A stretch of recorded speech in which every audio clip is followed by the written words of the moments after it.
My mother-in-law exemplifies the qualities of a superwoman.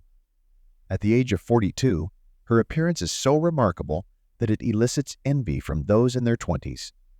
Her femininity, elegance, and meticulous grooming are truly exceptional. The moment she enters our apartment, it feels as though I have stepped into an entirely different realm as her perfume envelops the space. While my wife is undeniably beautiful, she embodies a youthful charm, my girl in jeans and a t-shirt. And then it happens. My wife is pregnant. Everything seems fine, but she was put on bed rest, and I found myself alone with my mother-in-law for a few weeks. That day, I came home early from work and settled down on the living room couch, lazily flipping through the channels. After a while, my mother-in-law showed up. Without taking off her shoes, she walked into the living room and sat down next to me. "I've had enough of running," she said, leaning back in her chair and swinging one leg over the foot. "I'll sit for a while, and then I'll cook something." "Have you eaten yet?" she asked. I just stared at her, mesmerized. The whole world seemed to disappear. I quickly looked away, pretending to be absorbed in the television. "Jake, I brought a movie. Can we watch it tonight?" "Yeah, sure, Cynthia," I whispered. After a moment, I came to my senses and tried to focus on the TV, but my thoughts were elsewhere. After a while, my mother-in-law stood up and said, "I'm going to go change, and then I'll cook something."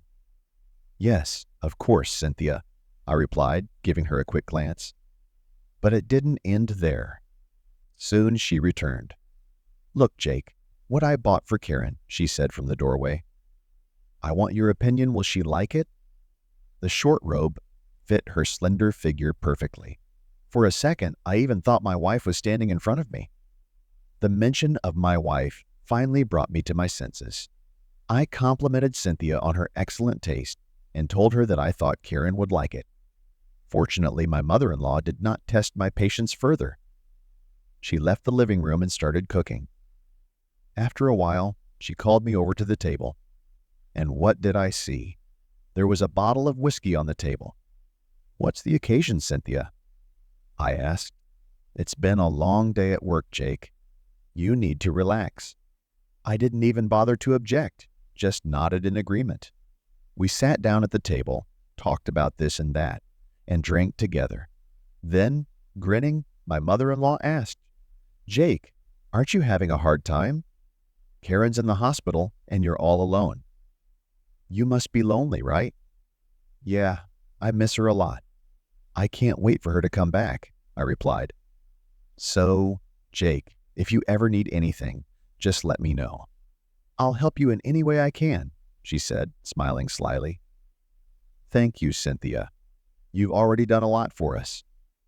Let's go watch that movie you brought." I took her hand, and we went to watch the movie. It turned out to be a love story, and we watched it all night without a break. Let me tell you, I have never seen a movie like that before. The next day, I woke up late, completely exhausted. I decided to call work and stay home.